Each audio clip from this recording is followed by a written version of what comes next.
So, I am wearing a sari today, and no, it's not for a wedding or a festival. It is just one of those days when I wanted to feel more connected, more rooted, and more powerful with the help of our traditions. And this would be the same exact energy that you are going to experience in this episode of Leadership Lounge with the CEO magazine. Hi, I am Shweta, and today we are joined by Mrs. Sapna Khandelwal, who is on a mission to bring back forgotten stories right into the spotlight. As the founder of Redo Jewelry, she is not only restoring jewelries but also reviving memory, culture, identity with every piece of jewelry she designs. So, let's welcome Mrs. Sapna Khandelwal to the show.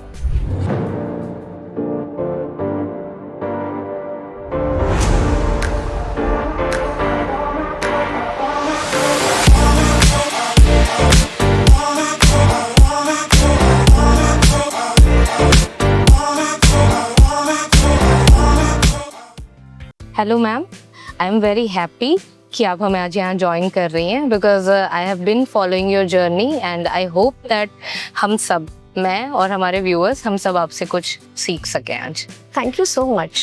Okay, so इससे पहले कि हम आपकी business को ज़्यादा deeply जानें, उससे पहले मैं आपके बारे में जानना चाहूँगी. मैं तो कुछ चीज़ें जानती हूँ बट बहुत सारे लोग ऐसे होंगे जो आप नहीं जानते, तो उनके लिए क्या आप हमें बताएंगी कि आपका बचपन कैसा बीता और अपनी फैमिली के बारे में और आपके जो अर्ली इयर्स थे उनके बारे में.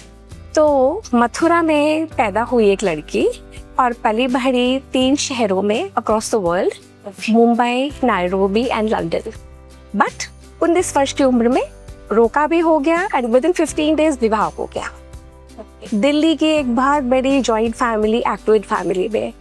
सो from a family of 4, I landed into a family of 40 people.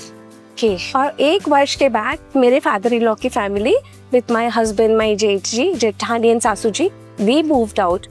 जहाँ पे मैं आज तक रह रही हूँ in a family of 10, 4 generations together, single kitchen home for the last 40 years. आपका कोई अर्ली एक्सपीरियंस या कोई लोग ऐसे हों जिन्होंने आपको बहुत इंस्पायर किया आपकी जर्नी में, क्योंकि आपकी जर्नी उस जॉइंट फैमिली से निकल के पूरी दुनिया तक पहुंच चुकी है, तो कुछ ऐसे एक्सपीरियंसेस या लोगों ने जिन्होंने आपको बहुत इंस्पायर किया, उनके बारे में कुछ बताइए. ज़रूर. 1985 में मेरा विवाह हुआ और 1985 में ही मेरे फादर, जो अब तक जॉब करते थे, जिसकी वजह से हम नायरोबी, लंदन और मुंबई पहुंचे, उन्होंने अपना जॉब छोड़ के एंड जेम स्टोर और डायमंड बिजनेस इनिशिएट करा और धीरे धीरे वो आ गए डायमंड कटिंग, पॉलिशिंग और रफ की पॉलिशिंग में. और जब मैं अपने मायके जाती थी और मैं देखती थी उन कारीगरों के साथ बैठ के एक रफ से हीरा तराश लेते हैं और इतनी खूबसूरती से, इतना patience, Perseverance and the precision, and that fascinated me. So I would go to Mumbai and I would sit in the jewelry factory. I would come back to Delhi and यहाँ पे iron and steel वाले लोग हैं, तो and यहाँ पे फिर मेरे बच्चे हुए, balancing motherhood, balancing the entire joint family. But अगर कोई चाहे तो हम सब कुछ कर सकते हैं. And यहाँ पे I must also tell you कि मेरी formal education पूरी नहीं हुई बिकॉज 19 वर्ष की थी, विवाह जल्दी हो गया. माइक्रोबायोलॉजी तब कर रही थी, तब दिल्ली में माइक्रोबायो था नहीं. यहाँ पे परिवार ने रोका नहीं और the thing was to start all over again, which I did not. But अगर आप चाहो तो आप हर रोज अपने आप को स्किल कर सकते हो. Every day is a new day, something to learn, और वही करती रही. तो जो शेप किया मुझे 1985 में विवाह, 1994 में ऐसा कुछ हुआ था जो मेरी लाइफ में अर्थ शेकिंग मूवमेंट था. तो हुआ ये कि मैं मुंबई गई हुई थी और वहाँ पे घंटी बजी सुबह 8 बजे. मेरे 6 वर्ष के बेटे ने दरवाजा खोला and in walked 6 men, 6 armed men, and they held 15 of us over in the house at gunpoint. एक वो ऐसा पल था जहाँ पे जीवन और मृत्यु के बीच पे हम फंसे हुए थे. And I don't know what happened. Somehow something unleashed within me, some शक्ति which I still call divine grace. और उसी ने motivated me to fight back, motivated the others to join me, and somehow they pushed my son. And then they ran away. And while running, they fired a shot at me, जो wall में embed किया. वो समय था जब मुझे समझ में आया कि मृत्यु और जीवन के बीच में क्या सेकंडों का खेल है ना. अब उसके बाद मैं all over the national newspapers थी, महिला ने डाकुओं को मार के भगा दिया types. So I was being applauded for bravery, but inside I was in panic. I was in depression. I was in trauma. My husband came, he got me back. बच्चों के साथ हम सब वापस आ गए. यहाँ पे न्यू प्रिंस कॉलोनी में घर में घंटी बजती तो मैं कांप जाती. 3 महीने में डिप्रेशन में रही, पर बच्चों को संभालना था. और तब मेरे जीवन में वेद, उपनिषद और भगवद गीता आई और वही मेरे जीवन का संबल बनी. और उसी की वजह से मैं ट्रेडिशन से, परंपराओं से, भारत की संस्कृति से, भारत के ज्ञान से जुड़ पाई. बहुत ट्रॉमेटिक एक्सपीरियंस हुआ होगा आपका, जो आप ट्रेडिशंस पे इतना ज़्यादा मतलब फोकस्ड हो. आप सबसे पहले तो आपकी साड़ी, आपका इंडियन ट्रेडिशंस और ट्रेडिशनल अटायर से इतना ज़्यादा कनेक्शन क्यों? My mother was a glamorous, beautiful lady, forever dressed in sarees and beautiful jewelry.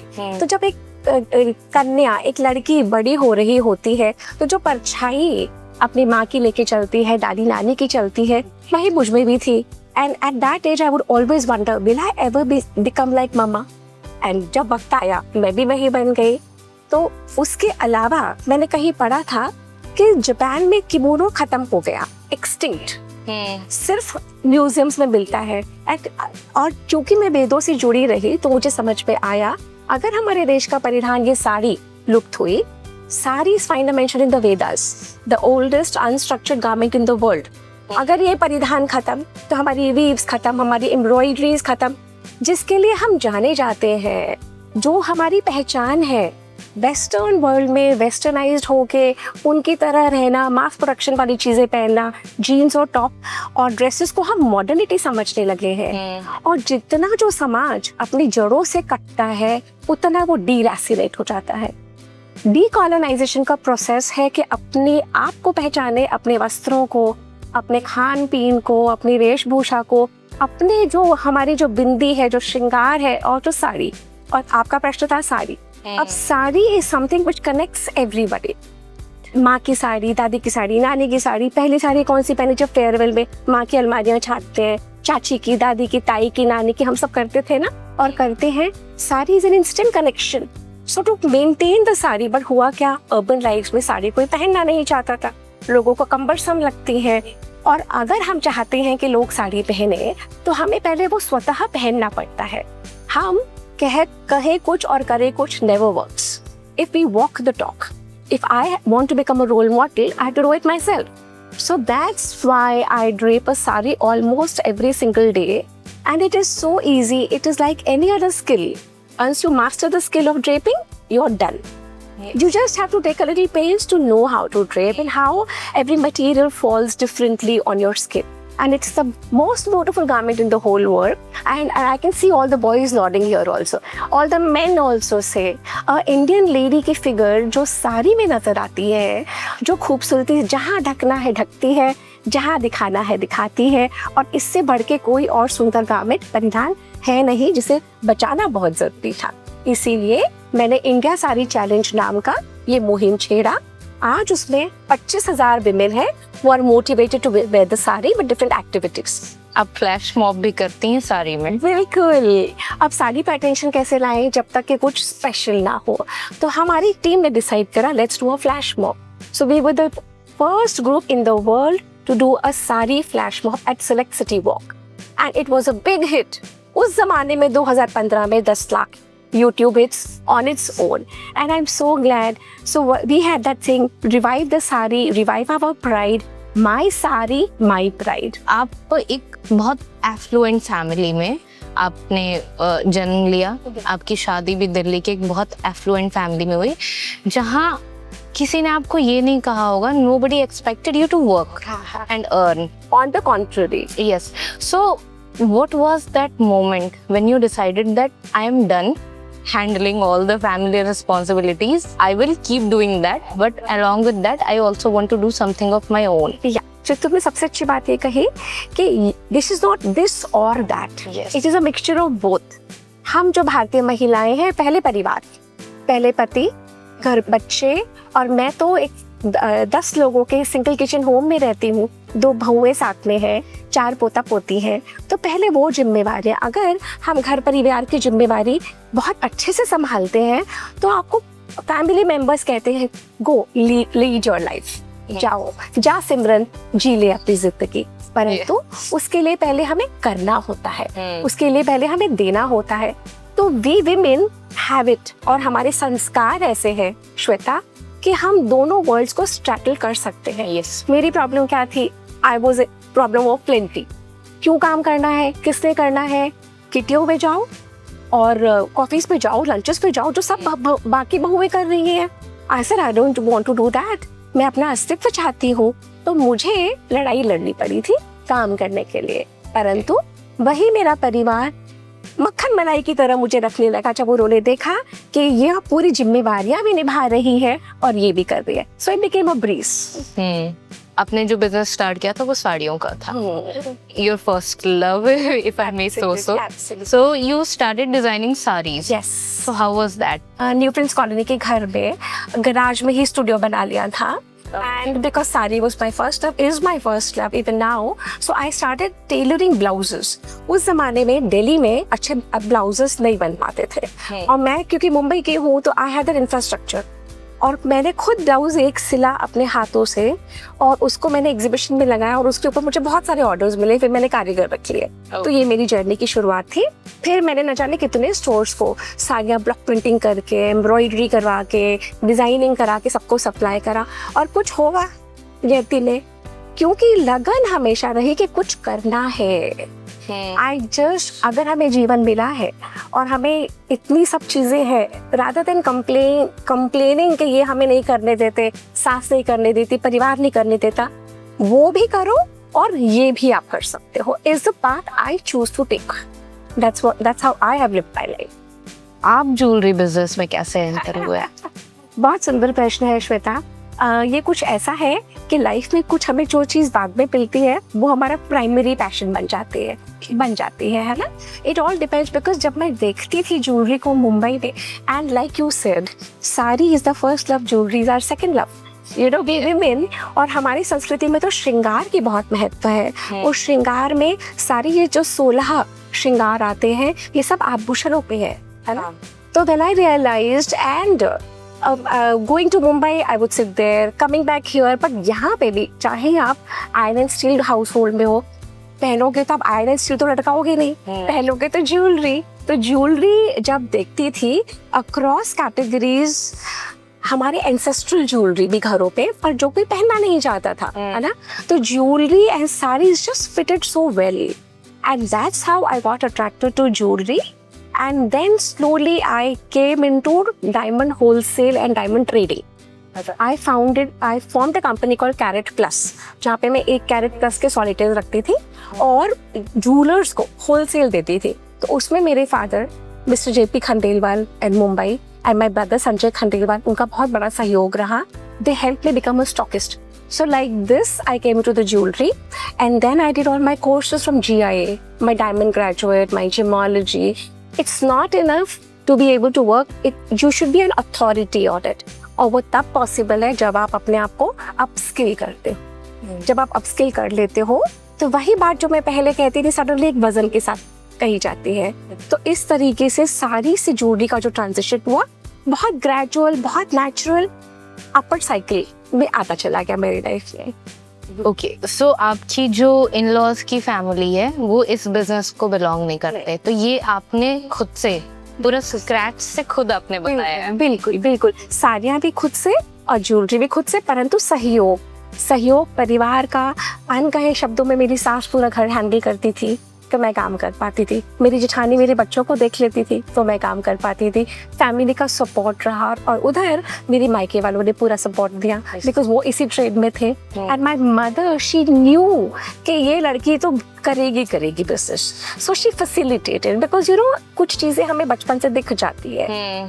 19 वर्ष की उम्र में विवाह होने के बावजूद she knew, so she motivated me कि तू जुड़ी रहेगी पीहर वालों के काम से, तो आना जाना भी लगा रहेगा, हम मिलते भी रहेंगे और काम भी चलता रहेगा। Mother's.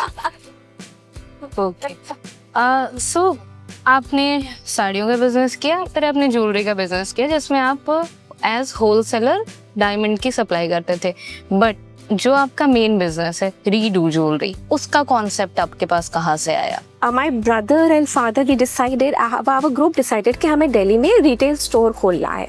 So I did all the recce and I found Khan market to be the best place for that. तो हमने खान मार्केट में स्टोर खोला, बॉन्ड स्ट्रीट जूलर। अब बॉन्ड स्ट्रीट जूलर खोल लिया, a very European kind of a style, because हमारा brand वही है मेरे पेरेंट्स का कि डायमंड कटिंग पॉलिशिंग होती है, होलसेल हो जाता है, ज्वेलरी बनती है for 500 jewellers across London and Europe. तो यहाँ पर जितने भी जो मैं कर रही हूँ वो बहुत भारतीय, पर वो जो लोग करते हैं वो बहुत यूरोपियन। तो हमने बॉन्ड स्ट्रीट जूलर खोला। अब बॉन्ड स्ट्रीट जूलर को मैं मैनेज करती थी। मैं I used to be at the store every single day, and वहाँ पे बैठ के आई रियलाइज्ड ना तो उस पूरे मार्केट में कोई क्लाइंट आता है साड़ी पहने, और ना कोई क्लाइंट आता है इंडियन ज्वेलरी को पसंद करने वाला या पहनने वाला। अब होता क्या था, वो लोग आते थे अपनी एंसेस्ट्रल ज्वेलरी लेके कि सपना जी इसे मेल्ट कर दो, तो मैं कहती थी क्यों? कहते मेल्ट कर कौन पहनता है, इनको लॉकरों में रखी रहते हैं। And I was अघास्ट, I said कि ये जो आप जानते वो इसकी value in terms of sentimental value आपकी धरोहर है, और अगर आप आज इसको गला दोगे तो कुछ नहीं निकलेगा, और आपकी मेमोरी गई और आपको लॉस भी हुआ, गोल्ड लॉस, वेस्टेज लॉस। पर who wears, they wanted something sleek, something modern, something European. वो जो भर दिया गया था ना कि इंडियन चीजें, Indian jewellery, Indian sari, Indian bindi कुछ अच्छा नहीं, तो भर चुका था। तो डीकॉलोनाइजिंग इतनी जबरदस्त रही, सब ऐसे ही आते थे। जब मैंने देखा आए जा रहे हैं ये लोग, मेल्ट कर दो, मेल्ट कर दो, मेल्ट कर दो, I said oh my God, I have to do something about it. Because मैंने एक को कहा क्यों मेल्ट करना है, तो कह रहे हम करें क्या इसका। तो फिर मैंने कहा अच्छा मैं आपके लिए कुछ ऑप्शन सजेस्ट करती हूँ। एंड देन स्टार्टेड दिस कि आप इसी चीज को रीडू कर लीजिए, रिनोवेट कर लीजिए, रीडिजाइन कर लीजिए। हम मेल्ट नहीं करेंगे, अगर हम मेल्ट करते हैं तो वो चीज़ खत्म। उस चीज़ की आपकी चाची ने दी, दादी ने दी, ताई ने दी, मामी ने, सब गॉन एक सेकंड में। So from the concept started from my Bond Street jeweller store, where I used to sit and watch people after people coming wanting to melt. And I said अगर ये हमने मेल्ट करा, हमारी कारीगरी, भारत की हमारी क्राफ्ट्समैनशिप जिसके लिए हम जाने जाते हैं, ये जो कार्टियर और टिफनी और वैन क्लीफ, ये जो बड़े बड़े जूलर्स बने हैं ना, ये किसके दम पे बने? हमारे महाराजाओं के, हमारी रॉयल फैमिलीज के, जो इनको कमीशन करते थे जूल्स करने के लिए, बनाने के लिए, और उनके दम पे और हमारी क्राफ्ट्समैनशिप गई तो वो मास प्रोडक्शन वाले गुड्स जो वो लोग भी पहनते। मास प्रोडक्शन वाले गुड्स का तो कोई ना ब्यूटी है, ना सुंदरता है, ना कारीगरी है। तो जो चीज़ हमारे भारत की है उस लेगेसी को मैं नष्ट होते हुए नहीं देखना चाहती थी।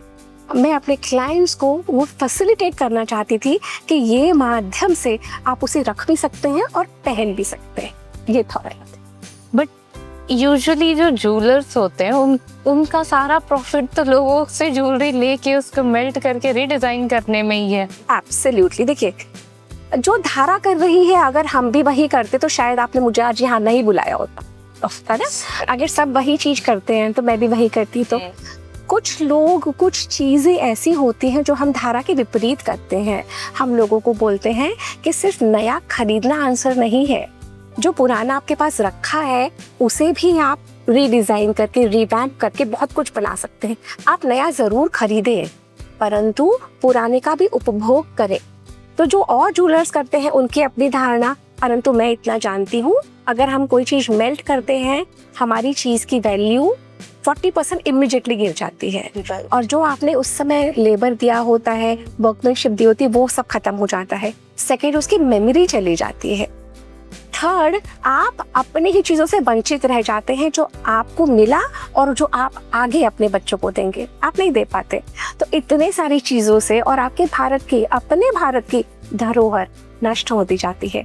तो कई सारे रीजंस थे, इसीलिए मैं धारा के विपरीत मुड़ी और मैंने ये क्रिएट करा। Starting a business is never easy for anyone, और आपने तो 2-3 बिजनेसेस चेंज कर लिए। तो रीडू स्टार्ट करना है, क्योंकि ये कॉन्सेप्ट बहुत आजकल तो फिर भी देख लेते हैं कि हाँ ज्वेलरी को रिफर्बिश कर रहे हैं, रीडिजाइन कर रहे हैं, बट जब आपने स्टार्ट किया ये ऑलमोस्ट अगर देखा जाए तो 1 decade 2 decade 20 years at least 2 decade पहले की बात है, तो उस टाइम तो बिल्कुल ही नया कॉन्सेप्ट होगा।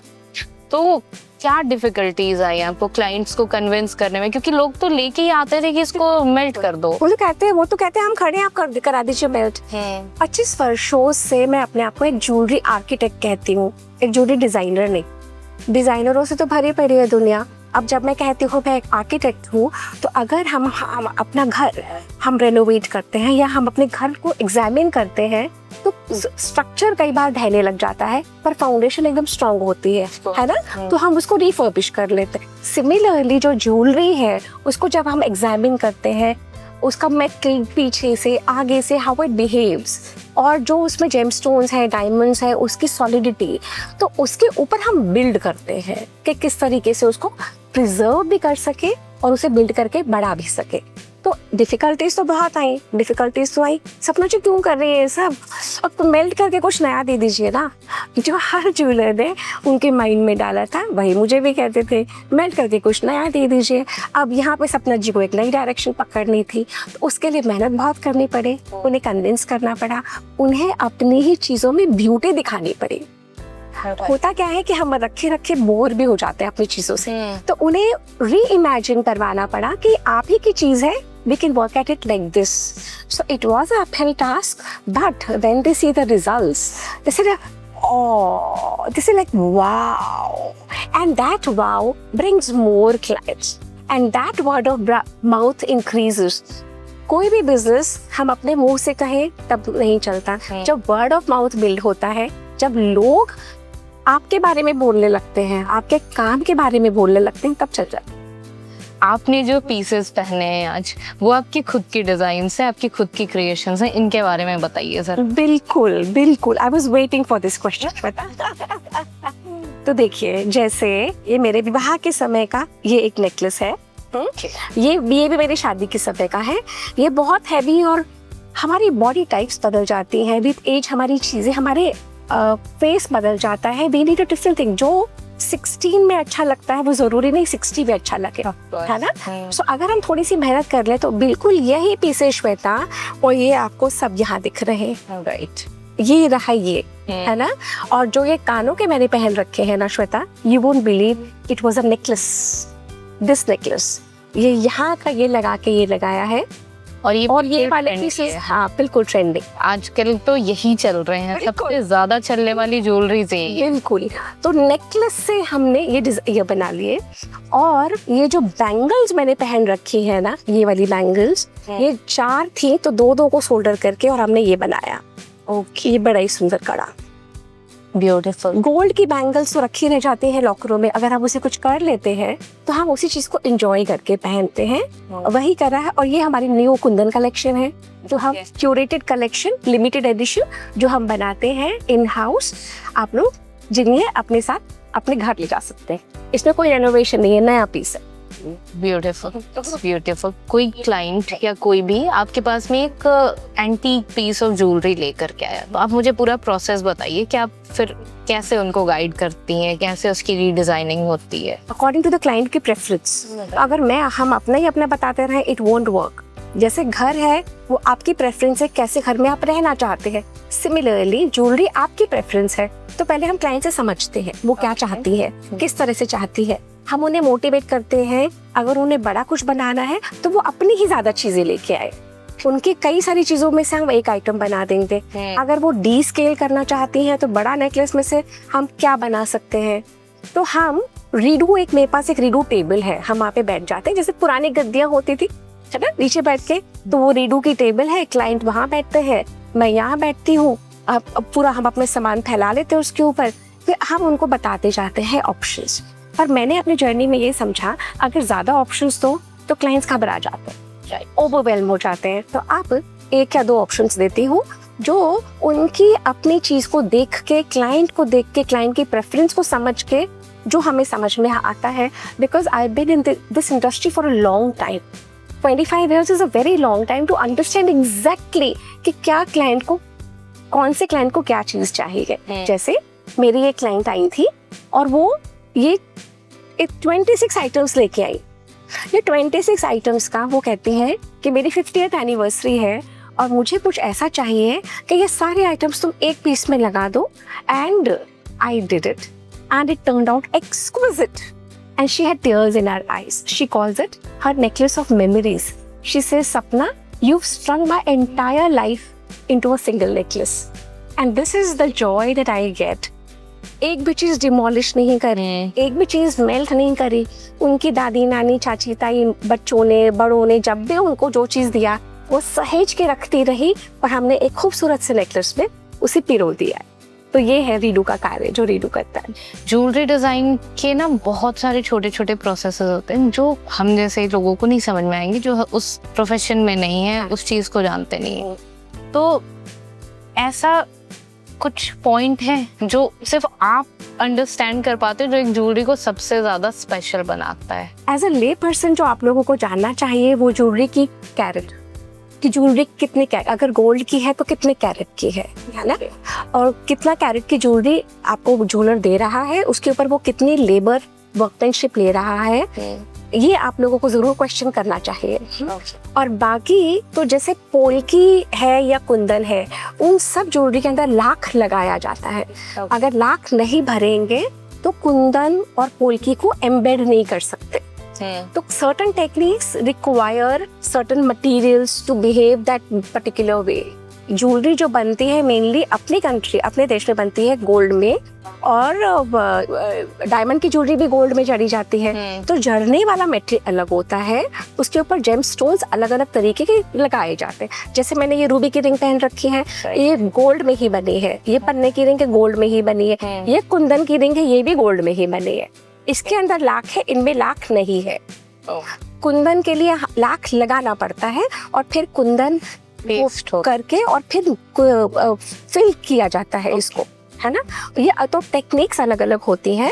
एंड एज अ ले पर्सन जो आपको जानना चाहिए वो ये कि गोल्ड कितने कैरेट का है, डायमंड नेचुरल लगे हैं कि लैब ग्रोन लगे हैं, डायमंड का क्या सर्टिफिकेट है, क्या कैरेट वैल्यू डायमंड की भी है, और डायमंड के जो 4 C's है सर्टिफाइड है तो ज़्यादा अच्छा रहता है, क्लैरिटी रहती है।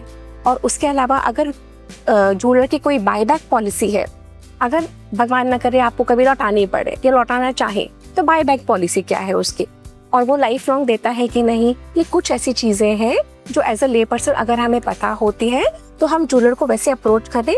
तो और कुछ चीज़ें लिखवा लें आप उससे, और लिखवा के फिर डिजिटल रिकॉर्ड रखना भी ज़रूरी होता है, क्योंकि लिखी हुई भी पर्ची पता नहीं कहाँ कहाँ चली जाती है ना।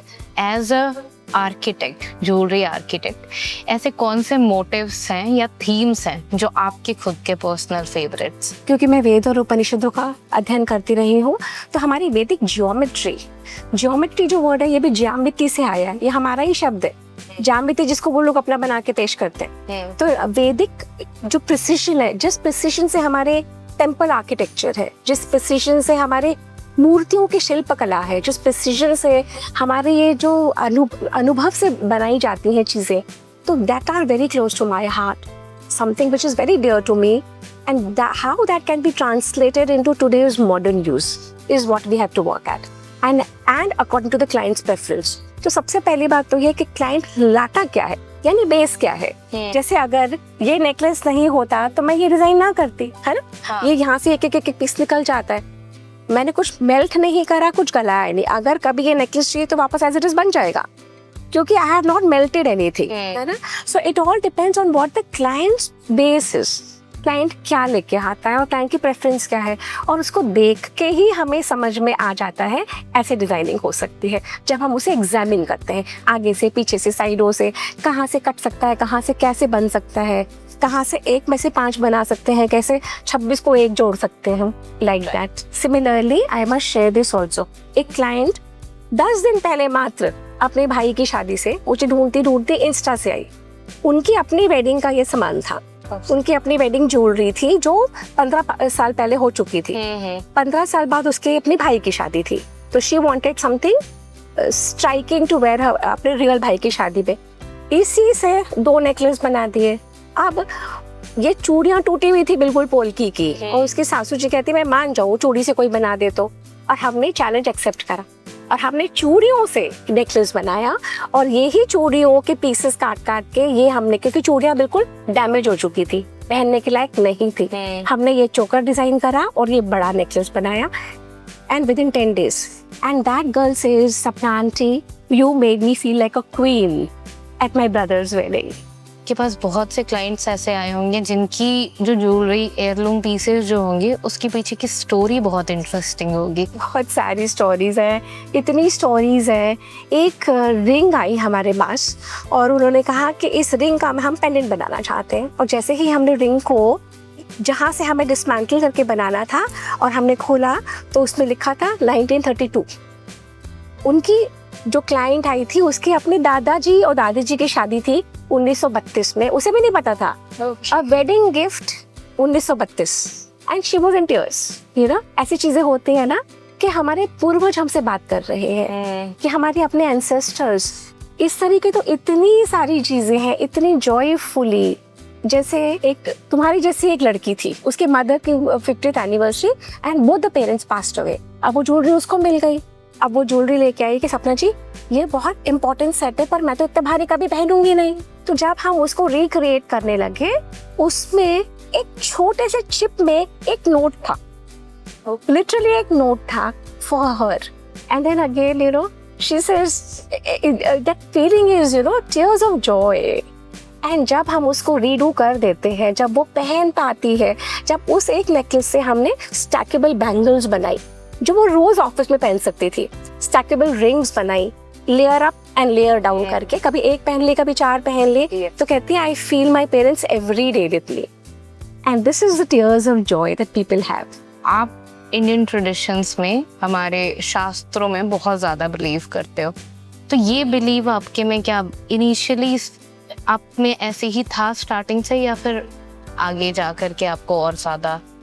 Very beautiful question. इनिशियली तो नहीं था। देखिए, मैं पैदा ज़रूर मथुरा में हुई थी पर मेरी परवरिश नायरोबी, लंदन और मुंबई। हाँ, कम्प्लीटली वेस्टर्नाइज्ड गर्ल, कम्प्लीटली यूरोपियनाइज्ड।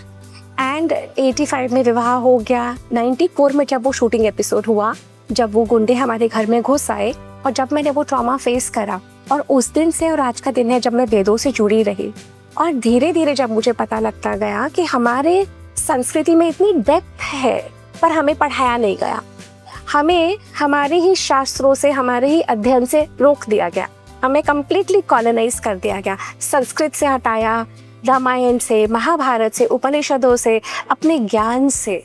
तो हमें अपनी साड़ियों से, अपने खाने पीने से पिज्ज़ा, पास्ता, बर्गर डाला गया ना। हमारे बच्चे भी वही मांगते हैं। तो जब आप समझ जाते हो कि जो आपके पास था, इट्स लाइक कि आप इतने बड़े ट्रेजर चेस्ट के ऊपर बैठे हो और अंदर अनटोल्ड रिचेस है, और आप कह रहे हो कि हम तो बिल्कुल गरीब हैं, हमारे पास तो कुछ नहीं। It's like that. जब हम अपनी सभ्यता और संस्कृति को समझते हैं तो हम उस पर कार्य करना शुरू करते हैं, वी कॉन्ट्रीब्यूट। ये कहना बहुत आसान है, अंग्रेजों ने ये कर दिया या पिछली गवर्नमेंट्स ने नहीं करा। उन्होंने कर दिया जो करना था। आपने क्या किया? हमने और आपने क्या स्टेप्स उठाए? हमने कैसे जीवन की दिशा बदली? तो अध्ययन करते करते जब मुझे समझ में आया कि this is something that has to be revived, and revival का तरीका बेस्ट है जब आप खुद प्रैक्टिस व्हाट यू प्रीच। उसी से आप रोल मॉडल बनते हैं। तो उसी से और आया कोविड का समय। कोविड के समय में सब हम अपने घरों में बंद हो गए, सब जगह फियर था। तब से मैंने टॉक्स देनी शुरू करी वैदिक फुटप्रिंट्स यूट्यूब चैनल पे, पुराणों से, वाल्मीकि रामायण से, महाभारत का सिस्टमैटिक अध्ययन। और जब हम अध्ययन करते तो हम समझते हैं क्या विजडम है, क्या वैल्यूज है उसमें जो हमें नहीं कराई गई। तो ये तो रहा वैदिक फुटप्रिंट्स का। सेकेंडली हमने बनाया वेदिति फाउंडेशन, उसकी मैं को फाउंडर हूँ। अब अगेन वही, अपने त्योहारों मत मनाओ, ओल्ड फैशन है, आउटडेटेड है, सुपरस्टिशियस है, ये सब बकवास है। अपने त्योहारों को छोड़ दो, अपने तीज त्योहारों को, अपने रिचुअल्स को, अपने कल्चर को, अपनी चीज़ों को छोड़ देना कितना आसान है। अपनी भारतीयता को छोड़ दो और क्या अपनाओ? वो जो चाहते हैं वेस्टर्न बन जाओ। और क्यों? उससे हम गुलाम बने रहेंगे। आप समझ रहे हैं कि क्या एजेंडा है? मानसिक गुलामी, जो आज तक अंग्रेजी में बोलते हैं, अंग्रेजी बच्चों को पढ़ाते हैं। छोटे से पोते को भी मैं कहती हूँ जैक एंड जिल, इतना करने के बावजूद घर में सब वही कराते हैं। टॉक इन इंग्लिश बेटा, आंसर इन इंग्लिश बेटा। गुलामों की भाषा बोलते हैं और हम खुश होते हैं। गुलामों की सब चिप, और उसको हम कंप्लेन नहीं कर सकते। We all have to take ownership. देखिए अभी भी इंग्लिश इतनी एफर्टलेसली निकल रही है, बट हमारा दायित्व है कि हम हिंदी में वार्तालाप करें, बातचीत करें, हिंदी को प्राइड से ओन करें, अपने शास्त्रों को, अपनी सभ्यता को, अपने त्योहारों को, अपने परिधान को, अपनी बिंदी को, अपने श्रृंगार को इन ऑल इट्स ग्लोरी। और वेस्टर्न वर्ल्ड का कैरिकेचर ना बने। जो वेस्टर्न वर्ल्ड के साथ प्रॉब्लम्स है ना, वहाँ पे परिवार है ना, वहाँ पे लोग हैं, खालीपन, डिप्रेशन, बीमारियाँ, वो सब ना लाए। So value what you have, जो यहाँ पे है उसे संजोए। तो मैं एक रिवाइवलिस्ट हूँ, संजोने का कार्य करती हूँ। रीडू मैंने करा साड़ीज का, साड़ी वेयरिंग का। रीडू मेरे द्वारा, मैं नहीं कहूँगी मैंने कर, मेरे द्वारा कोई हायर पर्पस है वो करवा देता है। जब हमारा मन सच्चा हो, शुद्ध हो, साफ हो, तो हमारे द्वारा चीजें हो जाती है। तो रीडू ऑफ साड़ीज मेरे द्वारा हुई, रीडू ऑफ ज्वेलरी मेरे द्वारा हो रही है, रीडू ऑफ कल्चर, सभ्यता एंड सिविलाइजेशन थ्रू देदिति foundation, redo of saris through India sari challenge, and redo of हमारे शास्त्रों के विजडम थ्रू वैदिक फुटप्रिंट्स। तो I would like to be known as a revivalist. जो हेरिटेज ज्वेलरी है वो हमारी यंगर जनरेशन के साथ कैसे चेंज होगी? ये बहुत इंपॉर्टेंट क्वेश्चन है। जिस युग में हम जाते जा रहे हैं, जितना मर्जी में रीडू मैं कह लूँ या हम कह ले, जब तक वो यंग जेन जी को कनेक्ट नहीं होगा, कुछ होने वाला है। इट हैज टू कनेक्ट, है ना? तो कनेक्ट कैसे करेगा? जब उस बच्चे को पता लगेगा कि ये तुम्हारी दादी की थी, और हर ज्वेलरी में एक QR कोड होगा, और उस QR कोड से वो एयरलूम लेगेसी, जैसे कि यहाँ पे एक QR कोड है, स्कैन फॉर इंस्टाग्राम, तो वैसे जो ज्वेलरी रीडू से जाएगी होके, उनके पास एक हर प्रोडक्ट पे एक QR कोड होगा। उस QR कोड में जब वो लॉग इन करेंगे तो उनकी अपनी डिजिटल लॉकर में, जैसे डिजी लॉकर है, डिजी यात्रा है, वैसे रीडू बना रहा है लेगेसी लॉकर। रीडू का लेगेसी लॉकर। तो हर क्लाइंट का एक स्पेसिफिक कोड होगा उनके पास, और जैसे ही वो उस पर्टिकुलर ज्वेलरी पे इंस्टा करेंगे, तो आज से 3, 4, 5 पीढ़ी बाद भी जब भी उनको पता लग जाएगा ये वाला पीस फला का था, मेरी दादी की परदादी का या परनानी का, और ये उनके थॉट्स थे। एक ये हमारा थॉट चल रहा है जिसपे हम काम कर रहे हैं। Second, voice modulation, voice recording. AI का जमाना है। आज सपोज करो अब तुम्हारी परदादी की आवाज तुम्हें सुनने को मिल जाए, जस्ट सपोज, आज से 4-5 पीढ़ी के बाद, just imagine that, oh that feeling. So Redo is working for that also. Connect कैसे करोगे? कनेक्ट आप ऐसे करोगे जब आप भावी पीढ़ी को बताओगे कि ये वर्कमैनशिप, ये क्राफ्ट, ये मास प्रोडक्शन वाला आइटम नहीं है, ये कहीं दुनिया में नहीं होता, एंड इसको प्रिजर्व करके तुम उनसे जुड़ रहे हो। सो जुड़ोगे आप उससे, करोगे प्रेजेंट में, और सोच रहे हो फ्यूचर का। ये फ्यूजन करेंगे, बहुत इंटरेस्टिंग, जेन ज़ी 100% जुड़ेगी। बहुत इंटरेस्टिंग कॉन्सेप्ट है आपका। एंड एक्चुअली मैं यहाँ बैठ के विजुअलाइज कर रही हूँ कि अगर मुझे सच में अपनी दादी परदादी की आवाज़ दोबारा से, क्योंकि यही होता है ना, उस टाइम के हैं वो लोग जब वीडियो रिकॉर्डिंग्स, फोटोग्राफ्स इतने कॉमन नहीं थे, तो जो चला गया उसको देख पाना भी हमारे लिए बहुत मुश्किल होता है। तो अगर आगे की जनरेशन अगर सुन पाए, उनको जान पाए, तो बहुत अच्छा। तो आज जैसे तुम कह रहे हो, आज हम उनकी ज्वेलरी से महसूस करते हैं, आज हम उनके वस्त्रों से महसूस करते हैं, जो वो चीजें खाने, जो हमारे घरों में छोड़ के उनसे महसूस करते हैं। बट इस तरह के स्टेप्स लेके जो रीडू प्लान कर रही है, we will take it the next step forward. Yes. Every product will have a QR code, every product will have its history. और जैसे ही बच्चों को अब बच्चों में क्यों डीरेसिनेशन आई? क्योंकि पढ़ाई गई सिर्फ मुगल हिस्ट्री, हमारे देश की वीरता के इतिहास हटा दिया गया। अगर हम सबके सब नहीं, अगर हम अभी भी जीवित हैं तो हम लड़े होंगे ना। वो बहादुरी हटा दी गई। और जैसे ही आप बच्चों को अपने पूर्वजों से जोड़ते हो तो आप उनको एक स्ट्रेंथ देते हो, एक उनके फाउंडेशन देते हो, एक भारत के गौरवशाली गरिमा का मेंबर होने का प्राइड देते हो। अगर हमारे व्यूअर्स में से कोई ऐसा है जिसके पास में कोई ओल्ड पीस ऑफ ज्वेलरी है तो वो नहीं पहनते, आप उनको क्या कहना चाहोगे? देखिए, जो मैंने पिछले इतने समय से बोला है वही कहूँगी। लॉकर में मत रखिए, लॉकर पे रखने का कोई गुण नहीं है। उसे लेके आइए, मॉडिफाई कराइए और पहनिए, धारण कीजिए। हम सबका जीवन कितना सा है, ऐसे फ्लैश में निकल जाता है। अभी तो हम पैदा हुए थे, अरे अभी हम 40 के भी हो गए, अभी हम 60 के भी हो गए, अब हम बूढ़े भी हो गए। ऐसे ही वक्त निकल जाएगा। जो रखा है उसे भोगिए, तभी वो अपना है। भोगने का तरीका है आपके लिए, आपके लिए मॉडिफाई कर देंगे बजट में, आपको बिल्कुल आपके कस्टमाइजेशन में। तो उसे लेके आए, उसे मॉडिफाई कराएं, रीडू कराएं, रिवैम्प कराएं और उसे अपनाएं। Show your jewellery love, show your clothes love. भारतीयता को अपनाएं, भारतीय परिधान को और भारतीय सारी अपनी संस्कृति को अपनाएं और गर्व महसूस करें। Don't let it lie in the lockers. Not worth it. Honestly, life is too short. आपका जो एक्सपीरियंस है, आपने बिल्कुल स्क्रैच से खुद अपने बल पे बहुत सारे बिजनेसेस स्टार्ट किए, उनको सक्सेसफुली रन किया। तो उन महिलाओं के लिए आपका क्या एडवाइस होगा जिनका कोई ड्रीम है, कोई आइडिया है उनके पास में, और जो ये सोचती हैं कि अब बहुत लेट हो गया है या फिर ये परफेक्ट टाइम नहीं है, उनके लिए आपकी क्या एडवाइस है? कभी भी जीवन में परफेक्ट टाइम नहीं होता, परफेक्ट टाइम बनाना पड़ता है। हर चीज के लिए मशक्कत और मेहनत करनी पड़ती है। 99% लोग आपको कहेंगे आप नहीं कर सकती, पर आपको अपने अंदर वो स्ट्रेंथ लानी है। I can do it. अगर मैं एक college drop out, formal education complete नहीं, अगर मैं कर सकती हूँ, आप कर सकते हो। You have the strength. हम विमेन शक्ति है, शक्ति स्वरूपा है। एक दुर्गा के 9 हाथों में 9 अलग अलग चीजों को बैलेंस करती है। तो हम अपना घर परिवार देखते हुए ये भी कर सकते हैं। और बहुत जरूरी नहीं है कि पैसा ही हो तो हम काम करेंगे। अपने आप को स्किल करिए। आजकल यूट्यूब का जमाना है, इतने फील्ड्स ओपन है। अपना नीश चूज करिए, अपना सर्वस्व दीजिए। Be true, be honest. क्योंकि हम लोग हमारी संस्कृति में कर्मों का खेल जानते हैं। अच्छा करेंगे तो अच्छा होगा, गलत करेंगे तो हमारे साथ गलत होगा। कीपिंग दैट इन माइंड, अच्छा करते जाइए। और सीरियल्स के जैसे कोई नदी होती है, इन स्पाइट ऑफ ऑब्स्टिकल्स अपना रास्ता बना लेती है।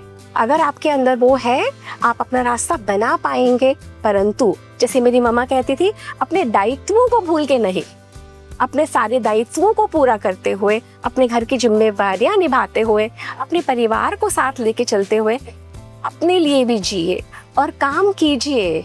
कोई नहीं रोकेगा अगर आपने वो सब पूरा करा है। ये भी आपको करने के लिए मिलेगा। Find your passion, skill yourself and do it. You can do it. एक लेसन जो आपकी इतनी लंबी जर्नी में आपको ये लगता है कि काश ये मैं इनिशियल स्टेज पे जानती होती तो आज। जैसे आपने मेरा पैशन देखा रीडू के लिए, तो इनिशियली भी मैं क्लाइंट को इतने ऑप्शंस दे देती थी। इसका ये भी बना सकते हैं, ये भी बना सकते हैं, ये भी बना सकते हैं, ये भी बना सकते हैं। वो बेचारे क्लाइंट्स ओवरवेल्म हो जाते थे। ये मुझे समझ में तब आया कि क्लाइंट को इतने ऑप्शंस नहीं चाहिए। ओवरवेल्म, उन्हें एक या दो दो जो उनके लिए बेस्ट हो। तो ये I wish I had known this earlier. ज्यादा ऑप्शंस मत दो, बट अनुभव के साथ ही आता है। मेरा इंटेंशन बहुत प्योर था, मैं उनको सारी पॉसिबिलिटी बताना चाहती थी। पर अब एक jewellery architect with 25 years of expertise, I've realized I am the professional, so I have to guide them what is best for them. They don't know, है ना? तो अपने एथिक्स, अपनी ऑनेस्टी, अपने ट्रुथ और अपने एक्सपीरियंस से उन्हें एक या दो ऑप्शन देती हूँ जिसमें से वो डिसाइड कर लेते हैं और वो हम बनाते हैं। Right. Final question from my and. what would you like people to remember you as? A lady who wears many hats, a revivalist of भारतीय सभ्यता, संस्कृति, culture, family values, sarees, jewelry, and मैं सब सिर्फ एक माध्यम हूँ जो मुझसे ईश्वर करवा रहा है. So I wish to be remembered for this, for connecting the past to today for the future. Thank you so much ma'am for sharing your story. और आपकी जर्नी बहुत इंटरेस्टिंग है. प्लस आपकी साड़ीज, आपकी ज्वेलरी, आई फील कि हर women, हर लड़की आपसे relate कर पाएगी कि साड़ीज और ज्वेलरी हमारे पहले दो प्यार होते हैं. So it's been wonderful talking to you and learning about you, and thank you so much for joining us here today. Entirely my pleasure, Shweta. It's been wonderful coming in here. The interaction has been fruitful, and I really hope that message goes out to the viewers कि आप अपने जीवन से सब कुछ बना सकते हैं. आप अपने जीवन के आर्किटेक्ट हैं. आप स्वयं, मैं तो अपने आप को ज्वेलरी आर्किटेक्ट बोलती हूँ, आप अपने जीवन के निर्माता हैं. You can do it. So go ahead and do it.